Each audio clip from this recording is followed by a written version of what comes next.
Good evening, Internet.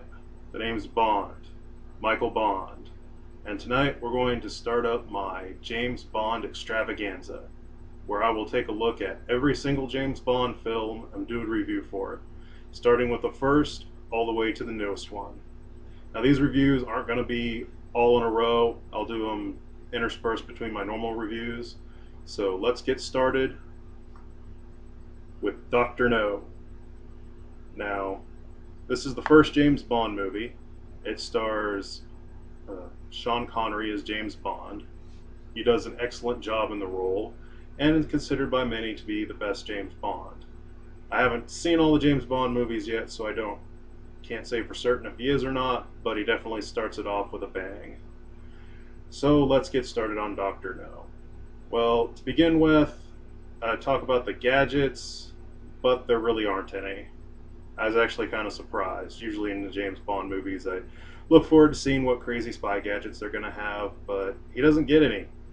The only thing he really does is they give him the Walter PPK pistol that he's pretty famously known for, and this is the movie that starts him using that, and that's about it. He does actually pretty elementary spy tricks.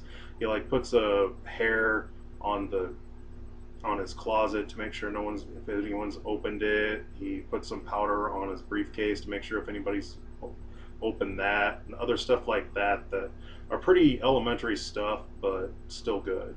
The Bond girl is a character named Honey Rider.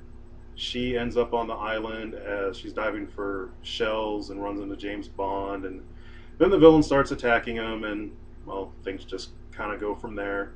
She's pretty good, makes a good character, makes a good femme fatale. Well, she wasn't really a femme fatale, but she definitely makes a good character. The villain, Dr. No, is pretty cold-blooded. Through most of the movie, you don't see him till about the last 30 minutes or so, and they portray his character as someone he's able to bring such terror into his men that one of them kills himself with a cyanide cigarette before telling anybody about the organization, as well as there is a photographer that gets caught by Bond and they threaten to break her arm and she doesn't even blink. That's the kind of terror that Dr. No inspires.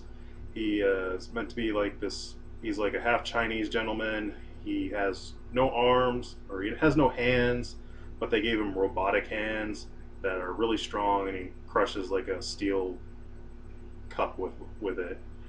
And the plot of the movie is that Dr. No, he works for this organization called Spectre.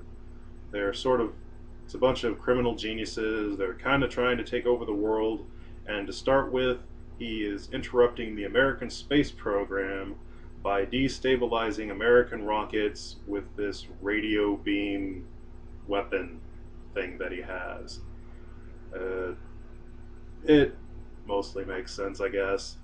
Anyway, James Bond, infiltrates his island fortress and gets caught, but in the very end, he makes it out, and there's a climactic battle over an atomic reactor, and Dr. No falls in and drowns and gets burned alive by the radiation, I guess. Then James Bond escapes with Honey Rider, and they make off in the sunset in a boat. That's pretty much the whole movie. There's a lot more stuff that I can't really think of right now, but it's definitely a good movie to watch. I'll give it 5, and I highly recommend you watch it.